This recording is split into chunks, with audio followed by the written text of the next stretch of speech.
Welcome to the Emerging Minds Families podcast. Hi, I'm Nadia Rossi, and you're listening to an Emerging Minds Families podcast. We would like to pay respect to the traditional custodians of the land on which this podcast is recorded, the Kaurna people of the Adelaide Plains. We also pay respect to all Aboriginal and Torres Strait Islander peoples, their ancestors and elders past, present and emerging from the different First Nations across Australia. In today's episode, we are speaking with Anna Ritan. Anna is an accredited paediatric dietitian-nutritionist with over 12 years' experience who specialises in paediatric and neonatal nutritional therapy and dietary education. I have followed Anna on her Instagram, Nourish Little Lives, since my first daughter was born many years ago, so I'm personally very excited to have her as a guest today. At Emerging Minds Families, we talk a lot about mealtimes being a great place for building connection with our families. Yet we hear from so many that mealtimes can be really challenging. Anna is here today to talk with us about how we can navigate mealtimes whilst also making informed decisions about our child's nutrition and supporting the more fussy eaters in our household. Welcome, Anna. It is great to speak with you today. Thank you for having me in. It's great to be here. At Emerging Minds Families, we acknowledge that families come in many different forms. And so I was wondering, Anna, if we started today's conversation by you telling us a bit about who makes up your family. So you've been following along. So I've shared a lot of my family on Instagram, but there's me, my husband, and then we have 3 children. We've got a 10-year-old, 8-year-old, and a just turned 5-year-old. And then we've got a puppy. We've had her for about a year as well. So busy. And we're just talking about how hectic it was to even get here today. Yes. Just, dropping kids off and running through breakfast and the hectic of getting ready for school. And yeah, sometimes you feel like you've run a marathon before your day's even started. Absolutely, I feel that. Anna, as a mother of 2 young girls myself, I know firsthand how fraught mealtimes can be, even the busyness of breakfast, but at dinners, when we're all sitting down together and trying to have a meal together, the food that my kids loved one week is refused the next week. So I'm wondering, why are mealtimes such a difficult time for families? It's a great question, and mealtimes can be difficult for lots of different reasons. There's so many things that can underpin eating, but if we talk about maybe a few examples, so children will eat like children. Sometimes it's our expectations that we need to shift at the mealtime. A lot of what we see as difficult or challenging behaviours is in most cases developmentally appropriate. So for example, you might have a toddler that doesn't want to sit still at the mealtime, and that's very developmentally appropriate for a toddler. Or you might have a child who eats well at breakfast and then doesn't eat well at dinner. So they might eat well at one meal and not so great at another meal. Again, that could be seen as very developmentally appropriate for a child and typical childhood eating. So a lot of what we see as kind of challenging behaviours of parents are probably very developmentally appropriate behaviours in children. Even food throwing, it's frustrating for us, but it's developmentally appropriate and peaks at certain ages. There's something called food neophobia, which is a fear of new foods, and that tends to peak in children between 2 to 6 years of age. So we've got these different transitions with feeding that tend to happen, and as parents, it's how we manage that and manage our expectations and manage the meal times to support the child while they're still learning to eat. That really helps. So mealtimes can feel difficult because of a lot of these behaviours. And sometimes it's also a little bit of our parenting style. So we know that authoritarian parenting styles tend to have more troublesome feeding behaviours long term. So if you have a parent, and we will probably all raise this way, where you have to finish your plate, finish everything on your plate before you get down from the table. So it's very much where we're trying to control what the child eats, then we end up butting heads at the dinner table because you've got 2 different people wanting 2 different things. So mealtimes can feel like a bit of a battlefield sometimes if we're trying to control what the child eats or how much they eat off their plate or what they eat first. So mealtimes can be difficult. Plus, especially if we're looking at dinner time, kids are tired at the end of the day. Often, we're tired. There's big emotions that tend to happen. Sometimes it's not even about the food. They've just got to get emotions out. Saying no to something is a nice way to get some healthy emotion out at the end of the day if you've been bottling everything up. Lots of children can be overwhelmed at mealtimes with all the noise and sensory stuff that goes on at mealtimes. So it would be common to feel that mealtimes are difficult. But oftentimes we can improve that by changing thoughts or attitudes around mealtimes as well. That is very comforting to hear, trying to meet your child at their developmental stage and then also modify our expectations to them developmentally. So what are some ways that parents can adapt their expectations to their child developmentally? First is probably having a really reasonable understanding of what's appropriate in terms of childhood development, and knowing that, I guess I like to reframe eating, that eating is a skill that's learnt. So just like learning how to write or learning how to read, think about the hours of time that we put into practicing that skill before we truly master it. Like eating is exactly the same thing. So if we can reframe our mindset that we're teaching a skill, number one, that automatically changes the mood, because we're not so much then worried about how much they're eating or what they're eating off their plate. We're trying to teach the skill of eating. So just shifting that mindset initially is important. And then looking at a toddler, for example. So say you have a toddler who is really struggling to sit down at mealtimes and they want to get up all the time and they don't want to sit still, and you feel like you're taking food all around the house. You might be distracting them with an iPad to keep them still because you think that that might help them to eat better. You might be following them around the house with food or leaving food out for them for hours just so they eat. So that's probably one of the common difficulties that we see with toddlers. It's very age appropriate for a toddler to not want to sit at a mealtime. So one of the strategies that we can do in that scenario is bring them to the table. We all eat together. Encourage your child to sit down. And if they want to get down from the table, they can, but the food stays at the table. So if you want to get down, that's okay, but food stays here. And you just continue eating your meal and you enjoy your meal. And your toddler will eventually come back to the table. There has to be an end to the mealtime as well. So we don't leave food out for hours. After 20 minutes, that's a reasonable time frame to leave food out. Then we take the food away. So at least you've still enjoyed your meal. Your toddler's done what they need to do, which is move their body, probably have a few mouthfuls here, come back to the table, a few mouthfuls there, and that's probably all they need. And then we just let go of any expectations around they didn't finish their meal. It's difficult to do when we worry, but it's the most effective way where we don't try and control how much our child eats. That is so, again, reassuring to hear. I feel like I definitely have that scenario and definitely had that scenario last night. I have two different eaters in our family, one that will sit and eat and even ask for seconds, and one, as an example, last night who just refused. And I get an internal panic when my child refuses to eat. I'm wondering if you have any strategies to parents that do panic when their child refuses to eat. Food refusal is tricky because obviously there's different extents of how severe it could be. But in a normal, healthy, growing individual, food refusal is completely normal. One day you might have a child that will eat one meal and love it, and the next day they won't like it. Or one day a toddler might love a banana, and the next day you give them a banana. They don't want a banana. So that is all very common behaviourally. In terms of strategies for how you can manage your expectations, what we use is something called the division of responsibility, where we have clear roles for the parent at a mealtime and clear roles for the child at a mealtime. And this is generally for toddlers onwards. So your role as a parent is to decide when children eat, so what time, when, where children eat, so at the table with the family. You get to decide what's served. Now you can be considerate to your child's developmental needs. So for example, if you've got a child who's tricky with meat being a certain texture, you might cut it up or prepare it a certain way. So you can be considerate. We're not necessarily specifically catering to your child's request. And then it's the child's job to eat. So when we divide the roles, that helps us to panic less at a mealtime, because then you can kind of go, I've done my job. I've served the meal. We've had a lovely feeding environment. We've sat down together. I've served the family food. I've been considerate. There's something on their plate. I know they will eat. And then we leave the eating part up to them. And that can help, I think, in most cases, to remove some of the panic, because you know you've done your job. And most children will meet their energy requirements over the day if they're healthy and growing well. So it is, again, very developmentally appropriate to have a child who will eat well at breakfast and not eat well at dinner. And that's something that I do remind myself of as well. I'm like, well, she did eat lunch. She did eat breakfast. She's not going to starve.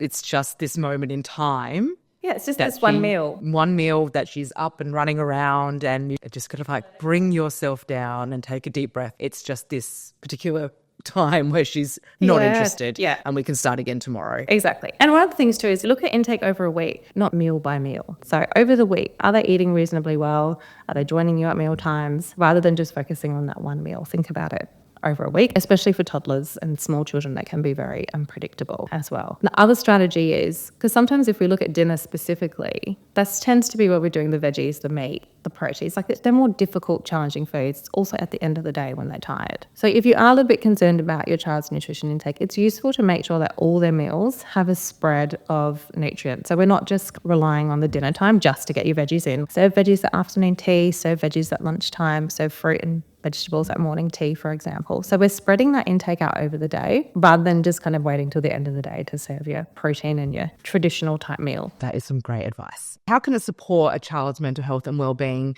when we have good routines around meal times and food? That's a really good question, because if we think about how children learn, they learn by modelling behaviour most of the time, especially young children. So if we have a good routine of sitting down together as a family and sharing food, then we're modelling the behaviours that we want to see in our child. So we're modelling positive behaviour around food. So that's really powerful to do that. If we don't have routine, then we sometimes miss those opportunities. So for example, if you didn't have a routine of sitting down for breakfast together in the morning, or there weren't times where you could come together in the evening to share some food together, then we're missing out on those opportunities for the modelling healthy eating around food. Now, it can be difficult. It doesn't have to be all the time, because obviously some parents get home late, and meal times, you might feed your kids at 5, you might eat dinner at 7.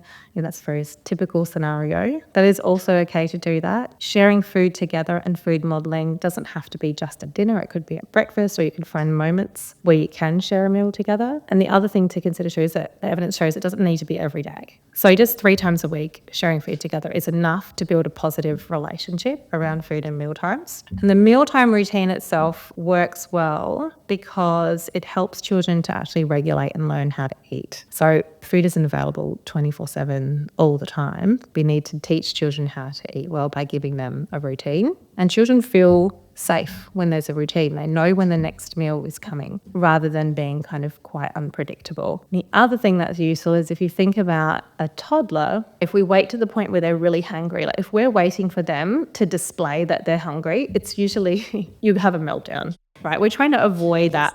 If we have a regular routine of meals and snacks, 2 to 3 hours apart, then we kind of avoid those big meltdowns around food or getting over hungry, and then it becomes really challenging to find something that they want to eat. So we take control of when the food is served, knowing that children need to eat frequently, but not all the time. Love what you said about 3 times a week and just modelling those behaviours and that routine with your children, but taking the pressure off yourself as a parent to go, we must do this every single night. Doesn't have we to have be to do this every single meal. 3 days a week, if you can manage that and show and model in your behaviour and the routines, and that's going to help in the long run. And there might be other moments where you can bring them into the kitchen and help and make it playful. Toddlers love a little bit of play and interaction at mealtimes. And I actually loved what you said about mealtimes being time for connection, because they really are. If we can connect with our child at mealtimes and bring in some playfulness or discussion, don't make the focus about food, just make it about connecting. Children tend to eat well. I wanted to touch, Anna, on fussy eaters. What do we mean when we talk about fussy eaters? Because that is spoken about a lot, but I understand there's varying degrees. So what do we mean when we talk about fussy eaters? So fussy eating is a really broad term. It could mean so many different things and be in relation to the many different feeding behaviours, some of which might be developmentally appropriate. For example, you might have, like we spoke about earlier, a toddler that eats well at breakfast, doesn't eat well at dinner, refuses food one day, likes it the next day. So very developmentally appropriate behaviours. Sometimes we can get stuck in labelling that as fussy eating when it is developmentally appropriate childhood behaviour. But it can be seen as a little bit fussy, right? It is a little bit picky, and that's normal because it peaks at certain times. Then we've got fussy eating that can be quite restrictive and extreme, and that could be like refusing foods multiple times a day, not meeting our energy requirements, not eating enough foods across food groups. There can be nutritional consequences if we're quite very restricted or very fussy. So it can be like a spectrum. It can mean lots of different things. And when a parent is noticing extreme version of fussy eating, what is some advice you have to parents if they're noticing that it's repetitive, maybe certain foods, and the child isn't reaching their energy intake? What advice would you have for parents? There are some key things you would want to be aware of. Like if it's causing significant stress in your family and everyone's really stressed out at mealtimes, then it's usually time to get some help. And it could just be about implementing some strategies to support your family at mealtimes. Might not necessarily mean there's something wrong with the child. It's just that we need some strategies to help the mealtime structure. If we have a child that is refusing multiple different foods across food groups, avoiding whole food groups, you might have children that only eat carbohydrates, for example. They don't eat any protein, any fruits, any vegetables. That would certainly be a time to try and reach out and get some individual help. We've got a child that is unable to manage different textures. So they might be stuck on purees or mashed and not able to manage table foods by 2 or 3 years of age, then that would certainly be a time to reach out and get some help as well. So it's really just kind of identifying, is this something that would be, is it feeling more stressful than just a little bit of picky eating? That would be a time. In terms of how you would support that would depend on the child and perhaps what's going on for the child. It's important to realise that eating involves coordinating our entire sensory system to eat well. So sight, sound, taste, smell. We've got to understand our body and how to use it when we're sitting and eating. We've got to maintain our posture when we're eating. We've got to understand our hunger and fullness cues. So there's lots that goes on into eating. So if you've got a child that perhaps struggles with some sensory aspects of eating, then we need to address that issue and help them with some strategies that are specific to that. And that often helps in mealtimes as well. That's amazing. I've never thought of it as so involved, that there's so many things going on when someone eats. I think as grown-ups, we just take it for granted that, oh, that looks good, it's dinner time, I'm eating. Whereas for a child, because they're still learning about the world around them, and like you said, there may be some sensory things going on, it's so much more than just eating to live. I think sometimes we kind of go, I've introduced solids now, I'm done. Like, now you should know how to eat. But actually teaching and continuing to learn the skill of eating and moving to table foods and family foods and eating a wide variety of whole foods takes a lot of practice and patience. And it's repetitive, and we just need to keep persisting with serving foods in our family without pressure and without expectation, so that we continue to teach the skill of eating a wide variety of foods. So one tip would be, don't stop serving food just because your child isn't eating it. Because sometimes what we will do is you have a child who refused, say, spaghetti bolognese. So now we stop making spaghetti bolognese. But then the child misses out on the ability to learn about spaghetti bolognese because we've stopped serving it. So it's important to keep serving family foods and everyday foods and vegetables and meat, even if your child isn't eating them, because we need to teach them the skill of eating that food. And maybe just adding a small amount to their plate with other foods. Yeah, or definitely something serving like that. it. Just keeping it in the rotation, but not the pressure to just Exactly. eat it. So you could make sure if you had a very fussy child that you had something predictable, usual food on their plate that they would usually eat, and then you could still put some of the family meal on the plate as well, or serve it in the middle of the table, serve food family style. So we're still seeing food, we're still interacting with food. You've still got the family modelling eating the food, and that's long-term going to teach the healthy relationship and skills for eating. I know we're talking about modelling food and eating and routines, but I'm wondering about language around food, and does the way we talk about food impact our children, and how can parents talk about food that supports the child's mental health and well-being? That's really important, broad question, but it is something that comes up quite a bit. How we talk about food and even our own relationship with our bodies can impact a child's relationship with food and their body. So, for example, if we unknowingly make reference to our size or our bodies, or we might comment on a child's body or size, and obviously that could be, the child can then internalise that and that become a focus for the child, where it's more about what I look like as opposed to how I feel. If we've kind of labelled food as good or bad, then we can be assigning a moral value to food. So, for example, those foods are bad, this food is good. So then how does the child feel when they eat the bad food? We're kind of internalising shame around eating certain foods, which then makes it more difficult long-term to have a healthy relationship with food if you're made to feel guilty or shame for eating certain foods or liking certain foods over others. Or if we use bribes or rewards food, that can also end up a little bit tricky. So we might, for example, say you have to finish all of this before you can have your dessert. Oh, you did a great job at school today, here's a chocolate. Sorry. Yeah, or using food as a motivation to do things around the house or jobs or moving through transitions, those sorts of things. We're kind of instilling food as a tool for managing emotion as opposed to listening to our bodies and are we eating because we're hungry. So it can make mealtimes or relationships with food tricky if we're using food as a motivation to do or eat something else, if we're assigning a moral value to it, so is it good or bad? And then if we're also commenting on body size and body weight, then that can also be a little bit tricky. I feel like that's a really big part of the conversation for parents at the moment, and I feel like there's a huge generational shift about how we are talking about our bodies and how we are talking about food. And so it is something that I feel like is always kind of front of mind. The talking about good food and bad food is really interesting to keep thinking about as a parent, and how we can frame having sweets and sugar and cakes and those fun foods. What are your strategies around when it's appropriate to eat them and helpful language we can use to educate our kids? I mean, desserts are a part of life and we are allowed to enjoy all different types of food. Coming back to the mealtime routine and why that's important is because you get to decide what's served at a mealtime. Children are actually predisposed to preferring sweet foods. If we look at evolution, it's probably what's kept us alive, like avoiding bitter tastes, preferring sweeter tastes because they are generally more safe. So there is that strong preference there for sweeter foods. They're also easier to eat. They come in a packet, they're bright and colourful. There's so much appeal to those sorts of foods. So if we decide when those foods are served and we just serve them just because we don't put any value on them at all, you might, for example, say your child wanted a chocolate and you would be like, okay, I'm cool with them having a chocolate today. You would just serve it. You don't need to make any comment about anything. You might serve it as part of their morning tea. So you could take the chocolate and put it on the plate with some fruit and some crackers and a piece of cheese. And then it's just part of the other food. We're keeping it really neutral and not saying, you've got to eat your crackers, cheese and fruit first and then you can have a chocolate. Right, we're just serving the chocolate because we've decided that we're okay with it. And we're serving it in a very neutral way where we're not placing additional value on it above other foods.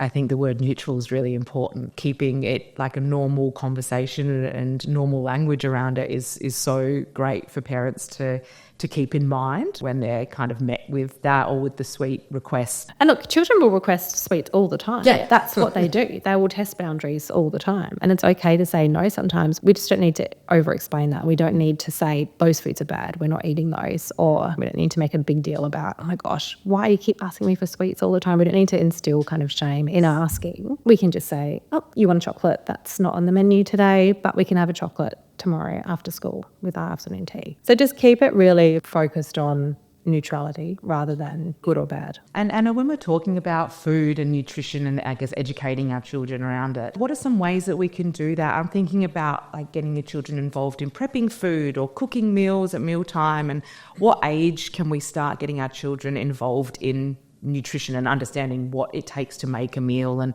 what we put in the meal? Yeah, from the beginning. It's great to get children involved. Even if we think about teaching an infant how to eat when they're starting solids, we want them to touch and feel and interact with food because we're teaching them about the sensory aspects of eating. And if they can get messy and get their hands dirty and start touching, feeling, smelling, they're all really, really important steps to learning about a wide variety of foods. So it starts from the very beginning. And as they get older, obviously you can make it a little bit more developmentally appropriate rather than just touching and feeling on their tray. You can certainly get a toddler in the kitchen. I used to love getting my kids to unpack the groceries.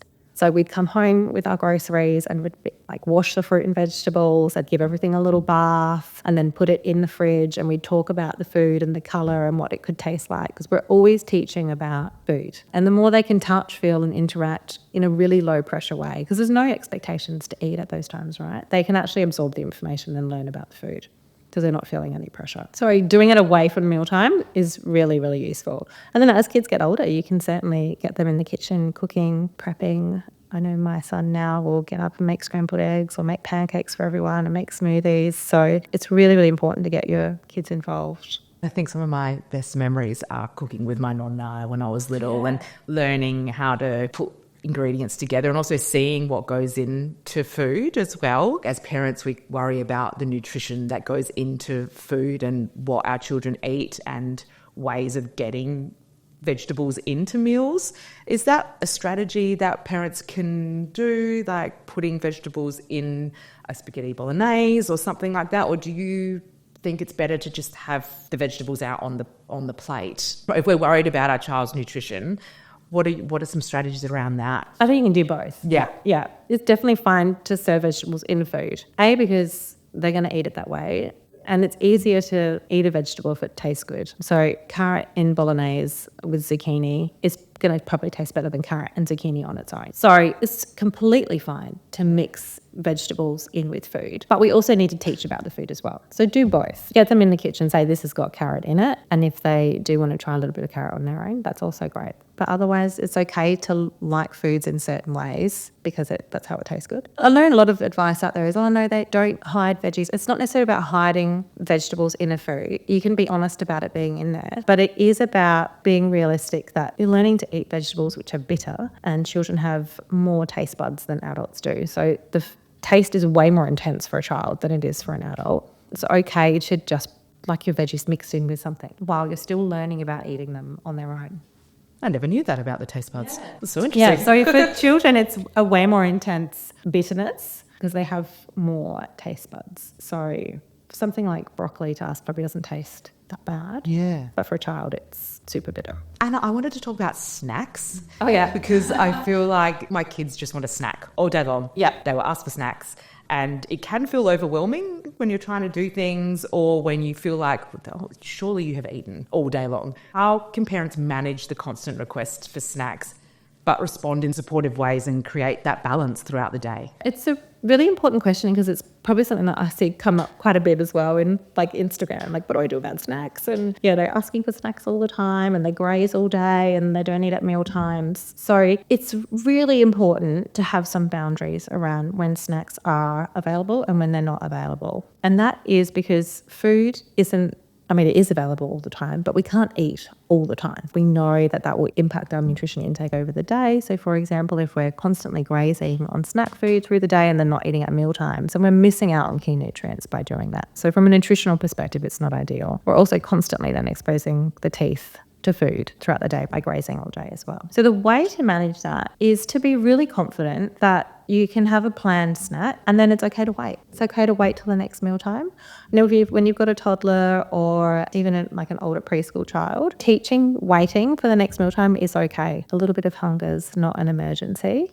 So it's okay to just say, dinner's nearly ready. We're just going to wait for dinner time. So having those boundaries around when snacks are available. The other thing to think about is, most toddlers, if we look at toddlers and even smaller, younger preschool children, they tend to eat or need food every 2 to 3 hours because they still have tiny tummies. So a breakfast, and then we have a planned morning tea, lunch, and then a planned afternoon tea, dinner, and then you may have a bedtime snack after, depending on what time your child's going to bed. So if you think about spacing your meals out and spacing your snacks in between meals, then that usually helps to support eating well over the day. But we're still encouraging, you still need to have a snack, but it's planned. And the other thing to consider is what we serve at the snack. It can make a big difference to whether the child can get to the next mealtime or not. If you only serve crackers or only serve fruit, then it's very likely your child is going to be hungry in an hour because there's no protein in it. There might not be enough fibre if it's just crackers. There's no fat in it. There's nothing to actually keep them full until the next mealtime. So when you're thinking about planning a snack, my advice always is to make sure that you've got a protein on the plate. So it could be a piece of cheese, a little bit of yogurt, some hummus, and then some carbohydrate. So that could be a fruit, vegetable, cracker, and then you can put a fruit or vegetable on the plate as well. So that way you've got enough nutrients there to actually get them through until the next mealtime, as opposed to the never-ending bags of chips or muesli bars that never actually fill them up. So if you think about it, if a child eats rice cake, this little flavoured rice cakes, half an hour, probably are going to come to you and say, I'm hungry, because they are hungry. So think about how can you make it a mini meal almost as opposed to just a snack, because that will actually sustain them until the next mealtime. I think that's really achievable as well. And that's what I love about your Instagram and the Nourish Little Lives, because you actually show visual representation of those plates. And I think that what you've just described then is really achievable with having the mixture of the protein and the carbohydrates. Yeah. And just filling that plate as a mini meal. As a mini meal. I think we just touched on it then about the snacks that don't keep them going and don't keep children full when I'm shopping at a supermarket and having the kind of selection that is available there and trying to make the right decisions in that moment. What is your advice when a parent is trying to find snacks for lunch boxes and things like that? How do we build a good lunch box? It's tricky, like if you think about snacks from the supermarket shelves, because a lot of them are ultra processed, meaning they have little nutritional value in terms of they might be high in salt or sodium, high in fat, high in calories, but low in actual nutrients like fiber and protein that could help keep them full. You just do the best you can. It might be that you, for example, pick out some crackers, and when you're building your lunchbox, the crackers on its own probably is not going to be very filling. But what can you add with that? Can you grab a cheese stick? Is there a yogurt pouch? Is there even like some dried fruit bars, things like that you can put in? So we're kind of building out a meal a little bit as well. Very similar to the morning tea. It's like you're just building that meal and trying to create a balance. Like you said, you're doing your best to try and create a balanced meal, and some foods will be better than others, but that's okay. That's okay. You might grab a packet of chips for your kids and put it in your lunchbox. You might not do it every day, but it might be something that you do once in a while. And again, don't label it as good or bad. You're just putting it in the lunchbox.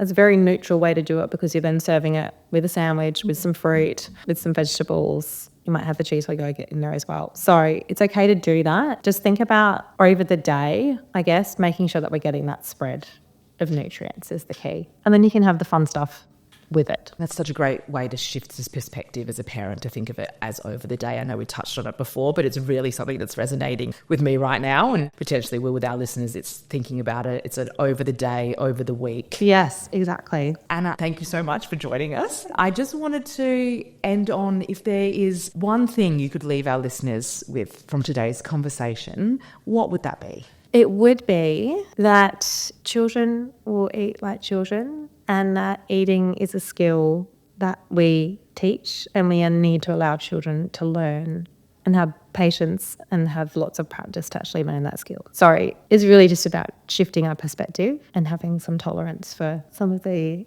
more difficult behaviours that we might see at mealtimes, but know that that makes up part of learning about food. Thank you so much. I feel like I've learnt so much from our conversation, and it's really opened my eyes to taking some new things into mealtime, and like you said, shifting my perspective around mealtime, and that it is a skill that a child is building, like walking and talking, and it's all part of them learning how to be a human. Exactly.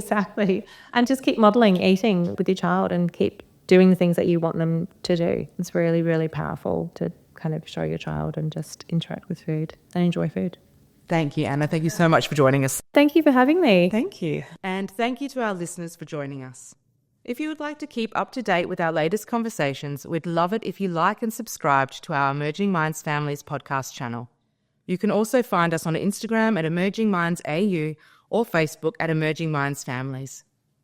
You have been listening to an Emerging Minds Families podcast.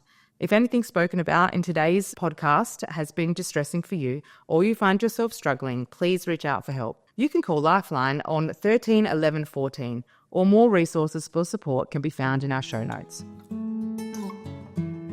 Visit our website at www.emergingminds.com.au/families for a wide range of free information and resources to help support child and family mental health. Emerging Minds leads the National Workforce Centre for Child Mental Health. The National Workforce Centre for Child Mental Health is funded by the Australian Government Department of Health and Aged Care under the National Support for Child and Youth Mental Health program.